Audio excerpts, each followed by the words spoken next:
Have you ever wondered if dinosaurs are real? And if they are, why didn't the Bible mention them? And before you answer that, pause. Because what if it did? What if the problem isn't that Scripture is silent, but that we were taught to look for the wrong words? See, the moment you drop the word dinosaur, people assume the Bible would directly say big red dinosaurs in the streets of Jerusalem. What if the Bible does describe giant reptilian creatures, just not with the modern names we expect? What if the church quietly skipped those passages because they didn't fit the neat, safe timelines they wanted to teach? And what if some dinosaurs didn't go extinct millions of years before humans, but actually lived alongside the earliest generations of people? Think about that for a second. What if the world before the flood wasn't just ancient? It was wild, oversized, unfamiliar, full of creatures bigger and stranger than anything alive today. Most people get stuck right here. But here's the real issue. The problem is that most people don't recognize what they're reading. We expect the Bible to use our vocabulary, modern scientific names created in the 1800s, as if ancient writers were supposed to say Tyrannosaurus rex, Brachiosaurus, or plesiosaur. Of course they didn't. Those words didn't exist. Instead, the Bible uses ancient names for creatures we gave modern names to. And once you understand that simple shift, ancient language versus modern classification, suddenly the whole conversation flips. Because the writers of Scripture weren't describing creatures in textbooks. They were describing creatures in front of them. And what they described sounds a lot less like farm animals and a lot more like something prehistoric. When you read the Bible with ancient eyes instead of modern expectations, the question stops being, "Where are the dinosaurs?" and becomes, "Wait, how did we miss this?" Now let's talk about the moment the Bible basically waves a giant red flag and says, "Hey, pay attention. This one's not normal." Job 40. The Behemoth. The creature Bible scholars dance around because once you read the description without forcing it into a zoo animal, you realize you're looking at something ancient, enormous, and completely unmatched by anything walking around today. God Himself describes it to Job with this insane level of detail. Its strength is in its hips. That means its entire power source is in the lower body, exactly like the largest land creatures that ever walked Earth. Its tail sways like a cedar tree, not a twig, not a rope, a cedar tree, tall, thick, heavy, massive. Now pause here because this is the part everyone tries to skip over. What animal alive today has a tail even remotely comparable to a cedar tree? Not a hippo. Their tails look like paintbrushes. Not an elephant. Their tails are thin ropes. Not a rhino. Not an ox. Nothing we know fits that description. But a sauropod dinosaur? A long neck, long tail creature the size of a 2-story house with a tail thick as a tree trunk? That fits perfectly. Then God keeps going.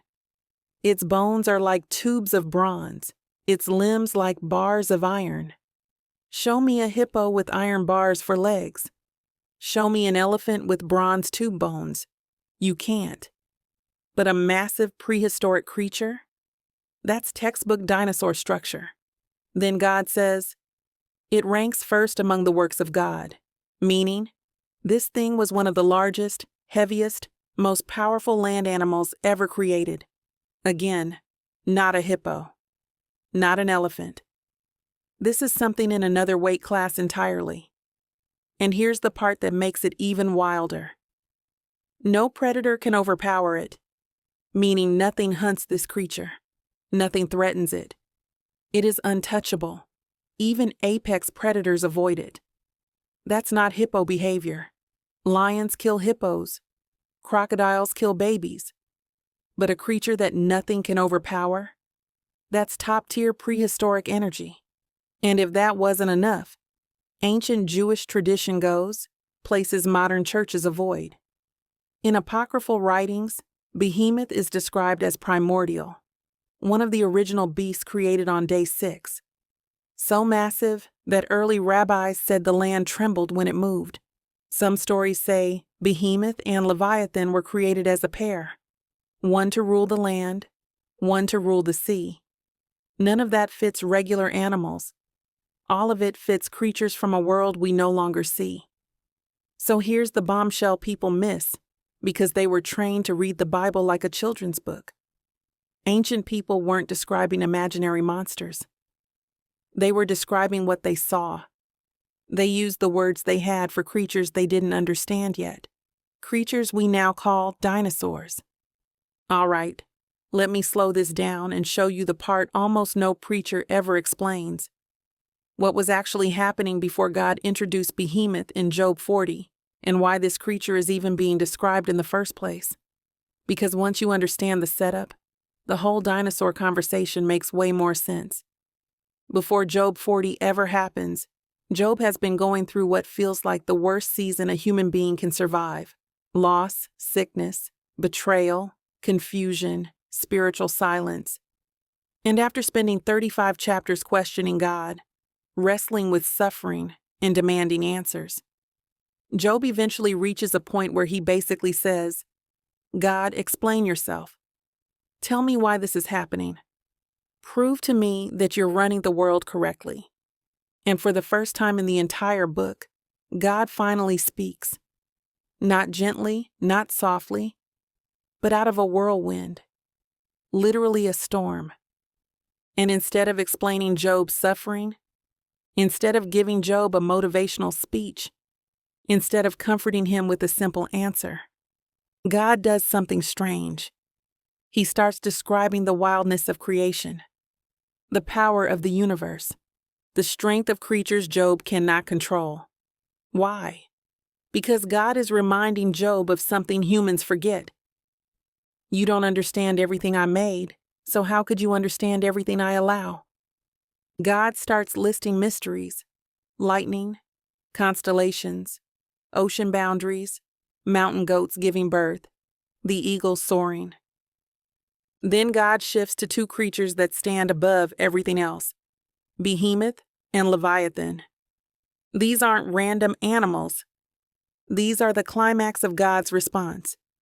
Now here's the actual verse content, word for word from Job 40. Job 40:15 states, "Look at Behemoth, which I made along with you." God is saying, this creature existed at the same time as mankind. I made it alongside humans. Verse 16, "It eats grass like an ox. Its tail sways like a cedar. Its bones are tubes of bronze, its limbs like bars of iron. It ranks first among the works of God. It lies under lotus plants, hidden in the reeds and marshes. A raging river does not alarm it. It is secure even if the Jordan surges against its mouth. Can anyone capture it by the eyes, or trap it and pierce its nose?" This is not vague metaphor. This is anatomical detail. So why does God bring this up? Because he's making a point Job desperately needs to hear. You're asking me to explain everything, but you can't even understand one creature I made. You can't tame it. You can't measure it.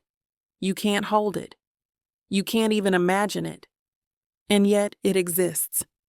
If you can't comprehend my creation, how can you judge my decisions? In other words, Behemoth isn't just a creature. It's a symbol of God's uncontrollable power. But here's the part the church skips. If Behemoth is real, and Job is real, and God told Job, "Look at this creature I made along with you," then Job saw this animal. This wasn't a myth. This wasn't a metaphor. This wasn't a bedtime story. This was something Job recognized, meaning Job lived in a world where humans and giant prehistoric creatures coexisted. The Bible didn't hide dinosaurs. People just didn't recognize the names. All right, now that we've handled Behemoth, the land giant, let's talk about the creature that lived in the water and terrified the ancient world so much that almost every culture carved it into their mythology. Because right after describing Behemoth in Job 40, God immediately turns to Leviathan in Job 41. And this is on a whole different level. When you read Job 41 slowly, without trying to sanitize it or make it less weird, the creature God describes does not match any modern animal. Not a crocodile, not a whale, not some symbolic metaphor. God gives details so specific you can almost see this thing rising out of the water. Leviathan is described as having scales shut up like shields, armor-plated and interlocked, a neck that makes warriors terrified, a body that no spear, arrow, or sword can pierce, a chest that throws sparks when it moves, and yes, smoke from its nostrils and flames from its mouth. People love to say, "Oh, that's just poetic language." But here's the thing. The same chapter describes real animals, horses, hawks, goats, in literal detail. So why suddenly switch to imaginary ones? You don't. God is describing a creature Job recognized and feared. And Job isn't the only text. Psalm 74 talks about God crushing the heads of Leviathan, plural, meaning a multi-headed sea creature.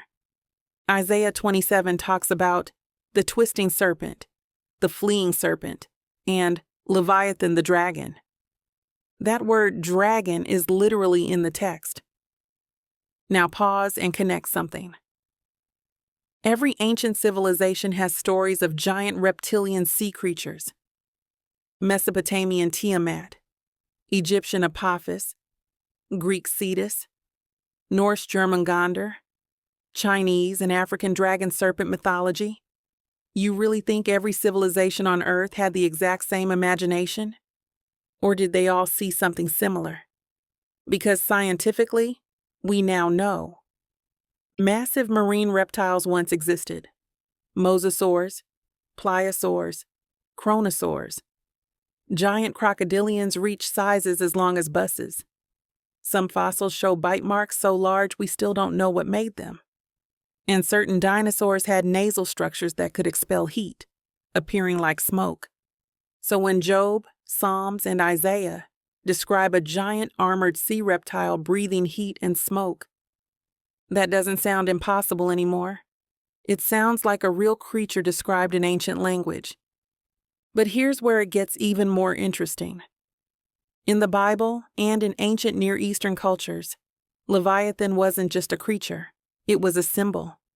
It represented chaos, the untamed deep, the wild powers outside of human control. Every story agrees on one thing.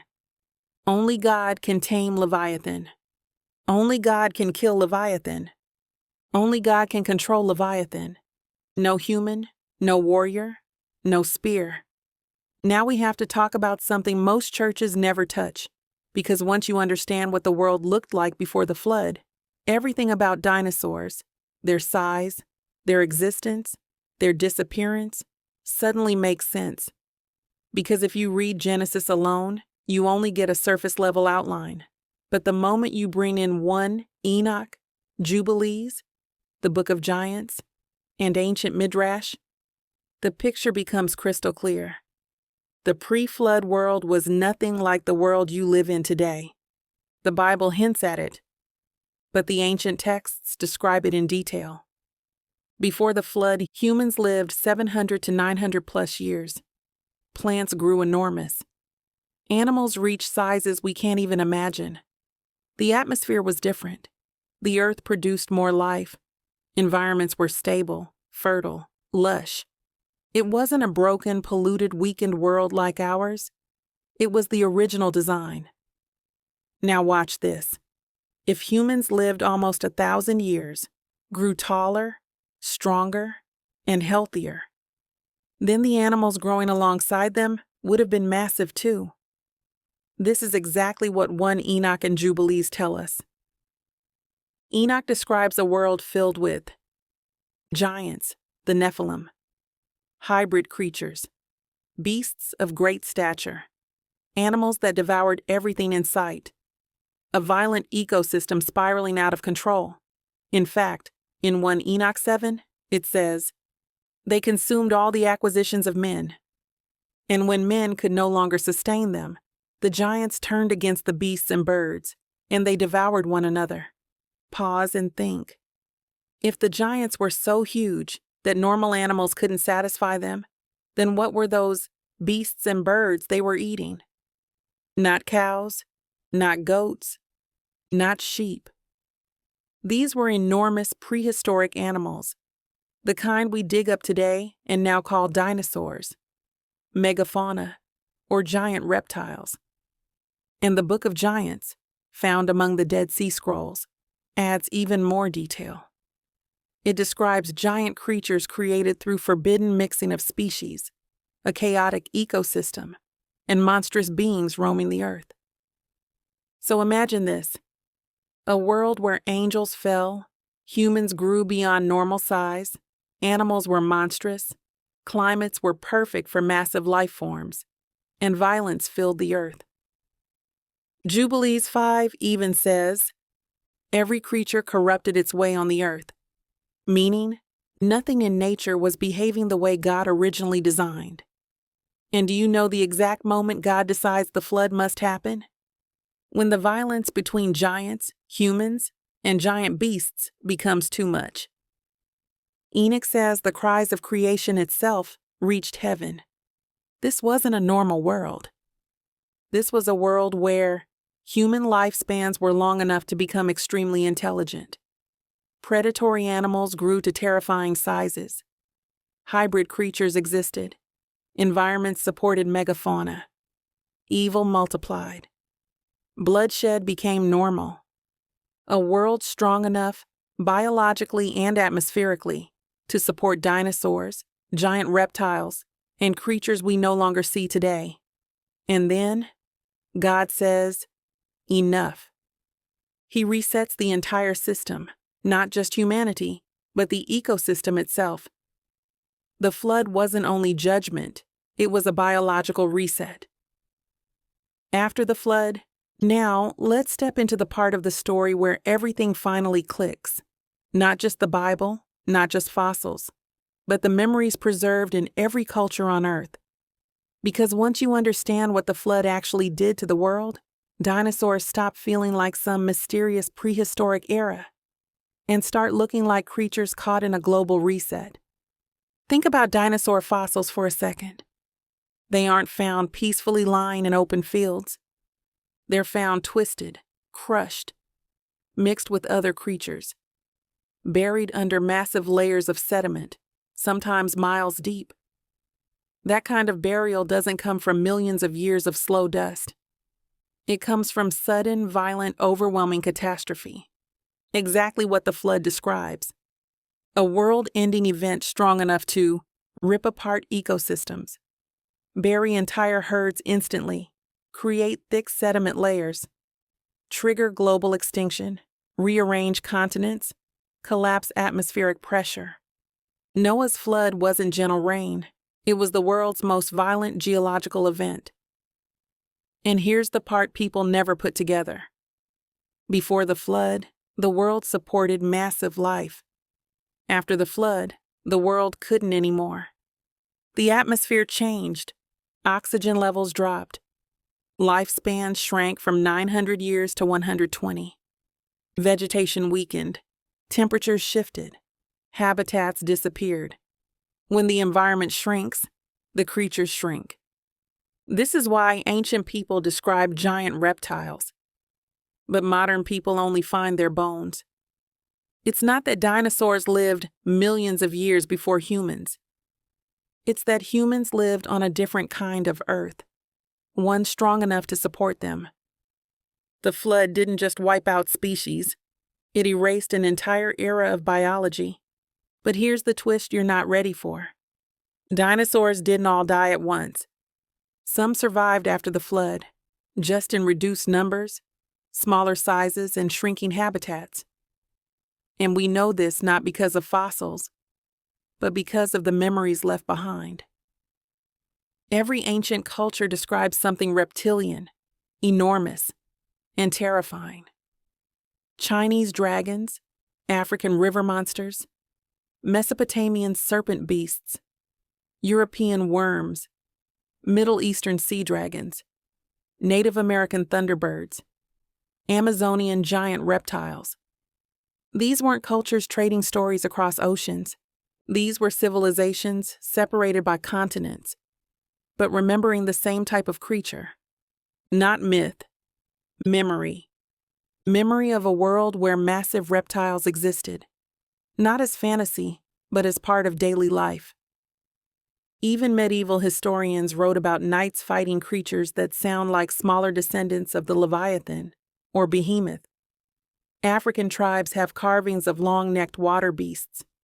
South American tribes have stories of thunder lizards. Australian Aborigines describe bunyips that match prehistoric reptiles. It's everywhere. Cultures didn't imagine the same monster by coincidence.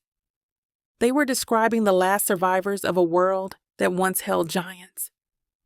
A world that died in the flood, but left echoes behind. So yes, dinosaurs were real. The Bible did describe them, and ancient cultures remembered what the New World slowly forgot. So now that we've traced the creatures your childhood church skipped, now that we've walked through Job's descriptions, the flood layers, the ancient memories, the apocryphal clues, here's the part that actually matters for your life. This isn't about dinosaurs anymore. This is about what their existence means for your faith.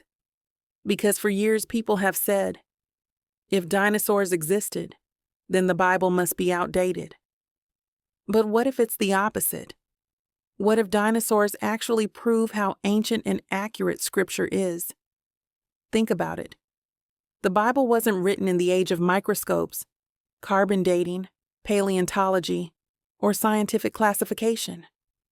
It was written in a world where words were simple, observational, rooted in nature. They didn't have sauropod, or mosasaur, or pterosaur. They had behemoth, leviathan, great sea creatures, and dragons. Ancient language describing ancient creatures. Not wrong, just older than the vocabulary we use now. And here's the part that should give you chills. The more science uncovers fossils, the more those fossils match creatures the Bible already described in its own words. You don't have to choose between science and Scripture. You only have to stop assuming they're supposed to sound the same. Science names bones. Scripture names behavior, scale, power, movement. One uses Latin, the other uses poetry, prophecy, and eyewitness memory. But they both point to the same thing. A world crafted by a God whose imagination is bigger than our categories. And when you see that, your entire relationship with God shifts. Suddenly, the Bible feels less like a children's storybook and more like a record that has survived civilizations, empires, floods, extinctions, and scientific revolutions, and still refuses to be proven wrong. Suddenly, Genesis feels less simple and more ancient. Suddenly, Job feels less metaphorical and more like someone describing what he actually saw before the flood changed the world permanently. Suddenly you realize God doesn't owe us modern language to prove He's real. He speaks in the language of the time and lets future generations catch up. Here's the truth no one tells you. If the Bible can describe creatures older than human history, maybe it can describe the things coming after human history too. If Scripture is accurate about a world we can barely reconstruct with fossils, maybe it's also accurate about salvation, the spirit world, prophecy, resurrection, judgment, and eternity. Maybe the issue was never that the Bible was too old. Maybe we were reading it too young. Maybe the book was deeper than the teachers who explained it to us. And maybe you're finally ready to learn it the way it was meant to be understood. So here's my empowering line. The line your spirit will remember long after this video ends. If the Bible is right about creatures this ancient, Maybe it's right about everything else too. And that doesn't shrink your faith, that expands it. That doesn't make Scripture fragile, that makes it unstoppable. That doesn't make you doubt God, it makes you see Him more clearly. So now I have to ask you the question nobody ever asked you growing up. Did the Bible describe dinosaurs? Or do you believe humans and dinosaurs never walked the earth together? Drop your answer in the comments. I want to see where you stand after everything we've just unpacked. And listen, if you want more videos where we pull back the curtain, open the ancient texts, and show you the things your pastor never talked about, the verses that scholars avoid, and the truths the modern church ignores, hit subscribe. This channel is where Scripture gets its voice back. And share this video with someone who still thinks dinosaurs and the Bible can't exist in the same sentence. They might be one video away from seeing the truth they were never taught.